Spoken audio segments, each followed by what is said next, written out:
Assalamualaikum warahmatullahi wabarakatuh. Selamat bertemu kembali Bapak Ibu Guru calon guru penggerak. Kali ini saya akan mengetengahkan presentasi koneksi antar materi modul 1.4 yaitu budaya positif.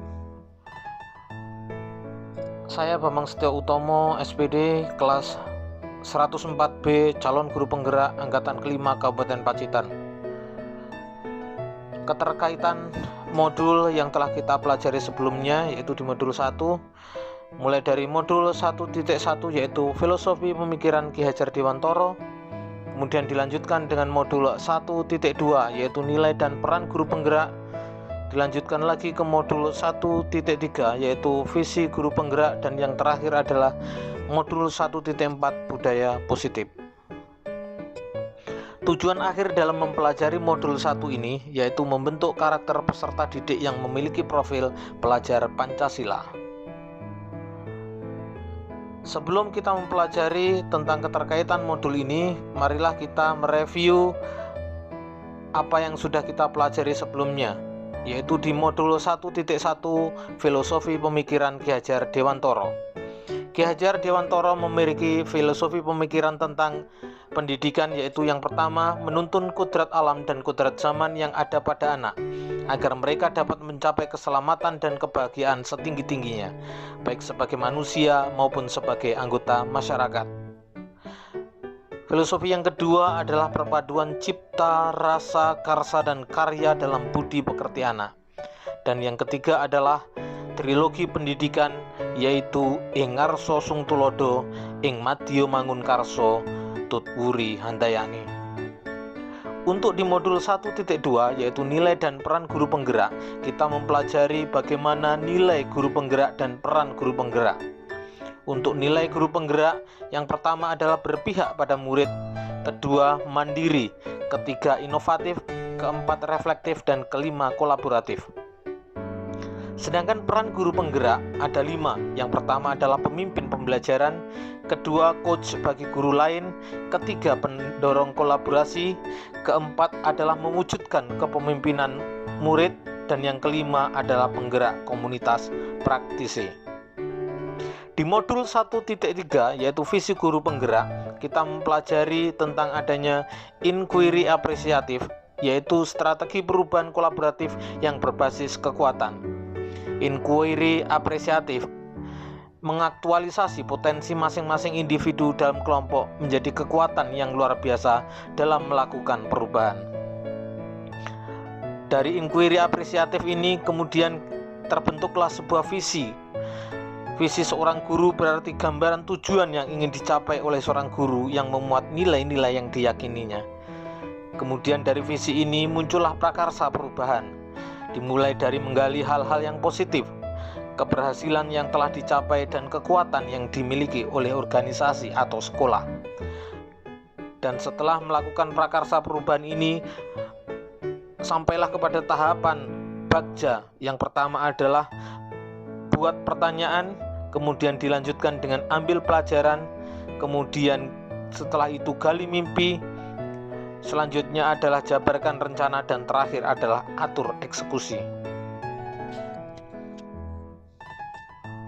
Di modul 1.4 ini kita mempelajari tentang budaya positif, di mana kita akan mempelajari beberapa hal. Yang pertama adalah disiplin positif dan nilai-nilai kebajikan. Kemudian kita juga mempelajari tentang motivasi, hukuman, dan penghargaan restitusi. Selanjutnya kita juga mempelajari tentang keyakinan kelas dan nilai kebajikan, kebutuhan dasar manusia, 5 posisi kontrol, dan segitiga restitusi. Untuk disiplin positif dan nilai-nilai kebajikan, di sini kita mempelajari bahwa disiplin positif merupakan unsur utama dalam terwujudnya budaya positif yang kita cita-citakan di sekolah kita.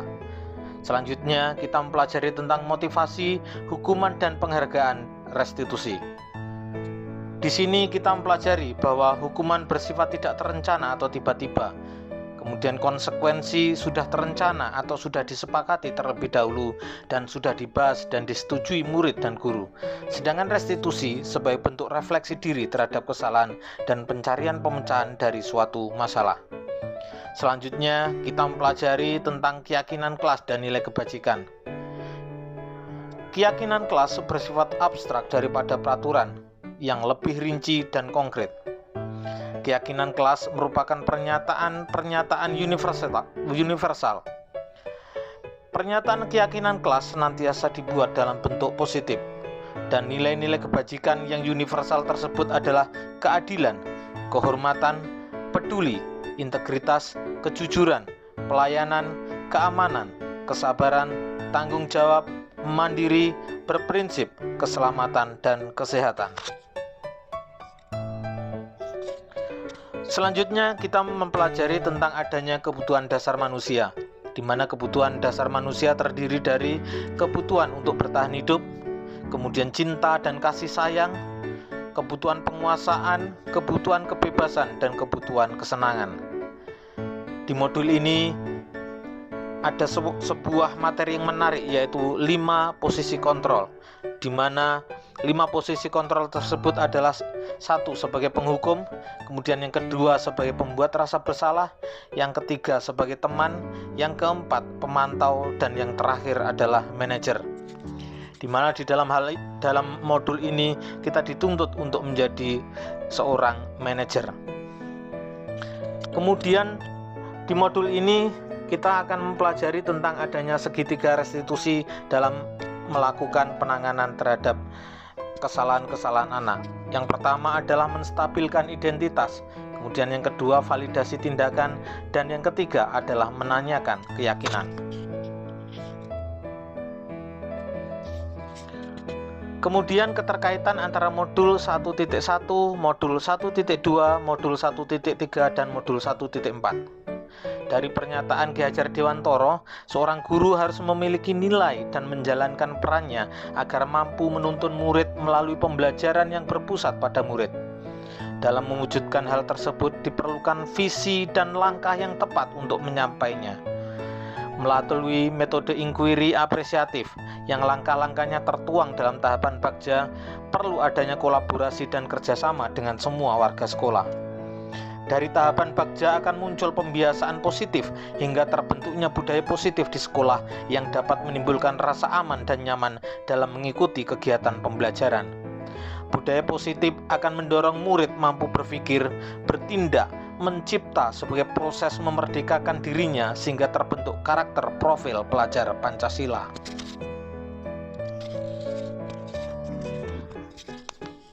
Selanjutnya kita akan merefleksi dari pemahaman atas keseluruhan materi modul budaya positif ini. Di sini akan ada 7 pertanyaan, di mana masing-masing akan kita jawab langsung. Yang pertama adalah: sejauh mana pemahaman Anda tentang konsep-konsep inti yang telah Anda pelajari di modul ini, yaitu disiplin positif, teori kontrol, teori motivasi, hukuman dan penghargaan, posisi kontrol guru, kebutuhan dasar manusia, keyakinan kelas, dan segitiga restitusi. Adakah hal-hal yang menarik untuk Anda dan di luar dugaan Anda? Dalam mewujudkan budaya positif di sekolah, perlu adanya keyakinan kelas yang kita buat bersama dengan murid. Kesalahan yang dilakukan anak tidak diselesaikan dengan hukuman, melainkan melalui tahapan segitiga restitusi. Mereka dapat merefleksi kesalahan mereka dan mengembalikan keyakinan mereka tentang hal yang boleh dan tidak boleh dilakukan agar tercipta kondisi dan lingkungan sekolah yang menyenangkan untuk murid. Dalam mewujudkan hal tersebut, kita harus dapat menjalankan posisi kontrol kita di sekolah dengan tepat. Terutama, hal ini adalah berposisi sebagai seorang manajer. Pertanyaan yang kedua adalah: perubahan apa yang terjadi pada cara berpikir Anda dalam menciptakan budaya positif di kelas maupun sekolah Anda setelah mempelajari modul ini? Setelah saya mempelajari modul ini, saya berpikir untuk mulai menciptakan budaya positif di kelas saya maupun di sekolah, dan perlu adanya kesepakatan bersama yang dibuat oleh murid dan guru. Motivasi dari dalam diri sendiri, yaitu motivasi internal dari individu, adalah sebuah kontrol sikap yang paling baik, bukan karena dorongan dari orang lain. Perubahan lainnya adalah ketika sebelumnya saya selalu memakai posisi kontrol sebagai penghukum atau pembuat rasa bersalah, maka setelah mempelajari modul ini, saya mulai berpikir untuk kemudian merubah posisi kontrol saya sebagai seorang manajer. Begitu pula dalam menangani sebuah permasalahan di sekolah, maka saya mulai menggunakan tahapan-tahapan yang ada di dalam segitiga restitusi. Penekanannya bukan bagaimana berperilaku untuk menyenangkan orang lain atau untuk menghindari ketidaknyamanan, tetapi tujuan utamanya adalah untuk menghargai nilai-nilai kebajikan yang telah mereka percayai. Pertanyaan ketiga adalah, pengalaman seperti apakah yang pernah Anda alami terkait penerapan konsep-konsep inti dalam modul budaya positif, baik di lingkungan kelas maupun sekolah Anda? Bagaimana perasaan Anda ketika mengalami hal-hal tersebut? Pengalaman saya terkait penerapan konsep-konsep inti dalam modul budaya positif, terutama dalam hal kedisiplinan untuk proses pendisiplinan murid, memang perlu adanya pembiasaan dan percontohan dari guru. Dalam hal ini saya merasa belum bisa disiplin, terutama disiplin waktu secara optimal, sehingga saya merasa kurang berhasil untuk memberikan contoh kepada murid saya. Berangkat dari hal ini, saya mulai berusaha untuk meningkatkan kedisiplinan saya sebagai guru, terutama dalam hal disiplin waktu. Perasaan saya pada waktu itu sangat merasa bersalah, baik pada diri saya maupun kepada murid saya. Saya berusaha untuk mengarahkan murid untuk bisa melakukan budaya positif, dalam hal ini budaya disiplin. Akan tetapi saya sendiri belum ada motivasi dalam diri internal saya untuk menerapkan budaya positif tersebut di kelas maupun di sekolah untuk bisa ditiru oleh murid saya.